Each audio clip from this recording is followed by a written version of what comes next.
Okay, so here we go.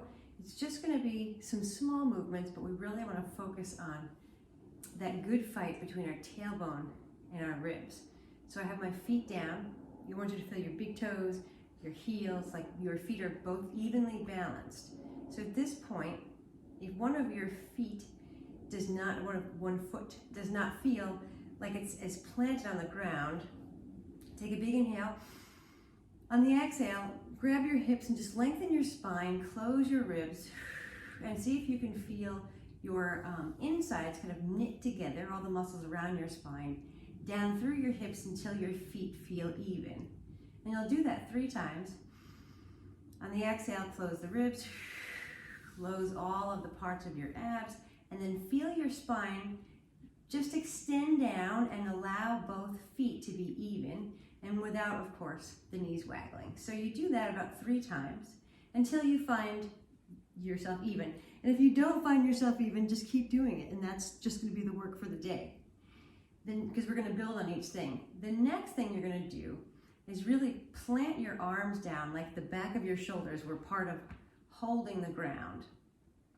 And you're just going to sort of do a movement study on your tailbone. On the inhale, I want you to open your ribs and kind of arch your back, push your tailbone down, keep those feet even. And on the exhale, slightly scoop, just a tiny bit of drawing that tailbone in while your ribs are closed and your shoulders are down. So we're arching very small and tucking a little bit our spine, but it's so small, it's so small. We're inhaling, allowing the tailbone to lengthen so it arches a little bit.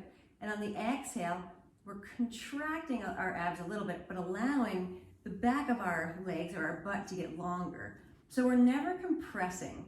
We're always trying to find length somewhere inside our body. So you're just going to do that arch and curl, maybe 4 or 5 times with the breath, while not allowing your ribs or your shoulders to change.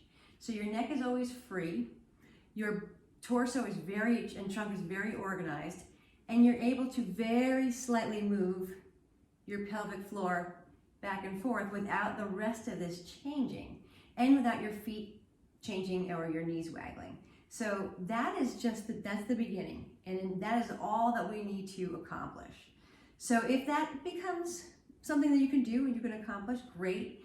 The very next thing would be to find a neutral spine. So we'd arch a little, curl a little, and then find a neutral place where your tailbone is down and your ribs are closed and your arms are down.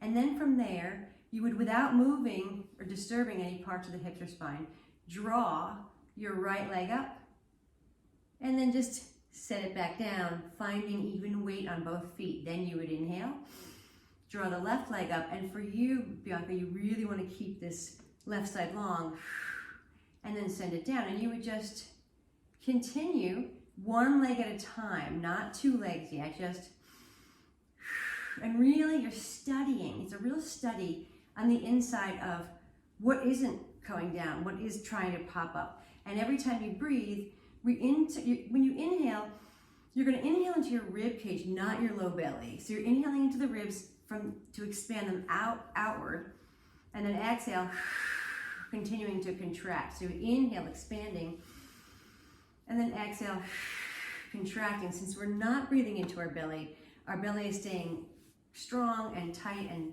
knitted together. So this is great timing for what I'm trying to accomplish with my back as well. So all together, we will take a big inhale, extend our tailbone down. On the exhale, curl it. So that would be part 1.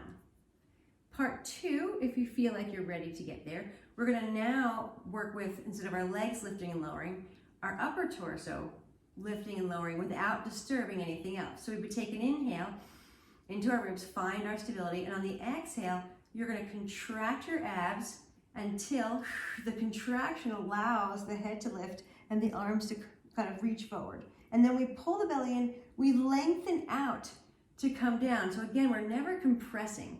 When you curl up, it's like you get longer from the spine back here to find that length, and then you lengthen down, almost like a wave pulls the water off the shoreline so that can find the curl. There's never we didn't make or lose any water. We just dragged the water from here so they could come up here. So it's the same thing. It's like drawing in and then finding that length so that you can see here. And then we want to keep that length, so we pull in to come back down, but we don't lose the strength of our rib cage and our low belly. So when we come down, we're not like arching back to come down. That would be undoing the work.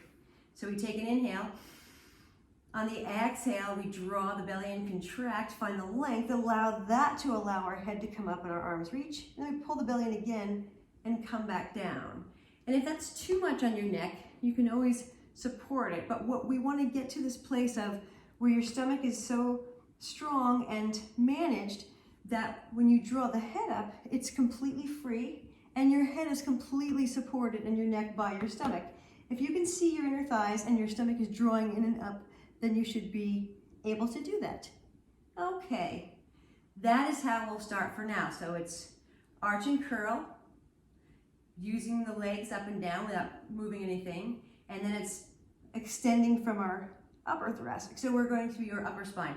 So basically we're managing the spine on both ends so that it connects together and we have a lot more control and awareness, and then of course less pain. So once you start to understand how your torso connects top to bottom, lying down without gravity coming down on it, then you can take that work to the standing, which is fantastic that you're doing.